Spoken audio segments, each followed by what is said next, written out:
దేశమంతా ఎంతో ఆసక్తిగా ఎదురుచూసిన పూరి జగన్నాథుని రత్న భాండాగారాన్ని అధికారులు ప్రత్యేక పూజల అనంతరం ఆదివారం మధ్యాహ్నం 1:28 తెరిచారు. దాదాపు 4 దశాబ్దాల తర్వాత తెరుచుకున్న ఈ రహస్య గదిలో ఏమున్నాయని తెలుసుకునేందుకు దేశమంతా ఆతృతగా ఎదురుచూస్తోంది. భవిష్యత్ అవసరాలకు వర్తమానపు అవకాశమే ఈశాన్యలో మీరు పెట్టే పెట్టుబడి. ఈశాన్య వెంచర్స్ లో ఇప్పుడే ప్లాట్ బుక్ చేసుకోండి. మీ దగ్గరలోని ఈశాన్య ప్రాపర్టీ అడ్వైజర్ ను సంప్రదించండి. ఇదిలా ఉంటే 1978లో అంటే చివరిసారిగా తెరిచిన సమయంలో ఆ భాండాగారంలో ఎలాంటి నిధులు బయటపడ్డాయో మీకు తెలుసా? ఈ విషయాలు తెలుసుకోవాలనుందా? అయితే ఈ స్టోరీ చూడండి.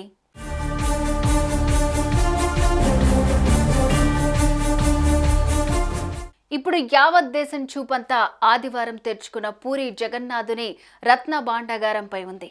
4 దశాబ్దాల అనంతరం తెరుచుకోవడంతో నిజానికి అందులో ఏమున్నాయనే ప్రశ్నలు ఇప్పుడు అందరి మెదళ్లను తొలిచేస్తున్నాయి.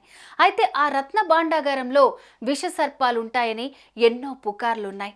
వీటన్నిటినీ దృష్టిలో ఉంచుకున్న ఒడిశా ప్రభుత్వం కట్టుదిట్టమైన ఏర్పాట్లు చేసి ఎట్టకేలకు ఆ రత్న భాండాగారాన్ని తెరిచింది. అయితే ఆ ప్రక్రియలో ఎంతోమంది పూజారులు, ప్రభుత్వ అధికారులు పాల్గొన్నారు. ఈ రత్న భాండాగారాన్ని తెరిచే సమయంలో డ్యూటీలో ఉన్న ఓ ఆఫీసర్ అక్కడే స్పృహ తప్పి పడిపోయారు.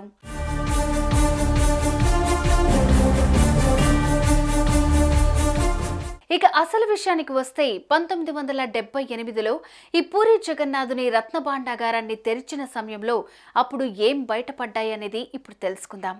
128.38 కేజీల 454 బంగారు ఆభరణాలు, 221.53 కేజీల 293 వెండి ఆభరణాలు ఉన్నట్లుగా గుర్తించారు అధికారులు. ఇక వీటితో పాటు లోపలి ట్రెజరీలో 43 కేజీల 367 బంగారు వస్తువులు, 148 కేజీల 231 వెండి వస్తువులను బయటపడ్డాయని తెలుస్తోంది.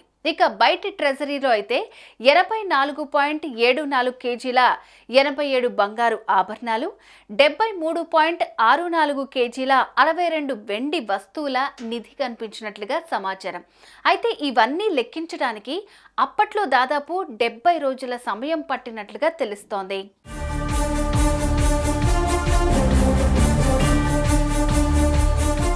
చూశారుగా, 1978లో తెరిచిన సమయంలోనే ఇన్ని కేజీల బంగారు, వెండి ఆభరణాలు బయటపడ్డాయో.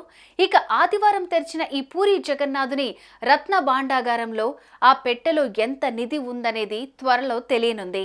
సుమన్ టీవీలో మీ పర్సనల్ అండ్ బిజినెస్ ప్రమోషన్స్ కోసం కింది నెంబర్కి కాంటాక్ట్ చేయండి.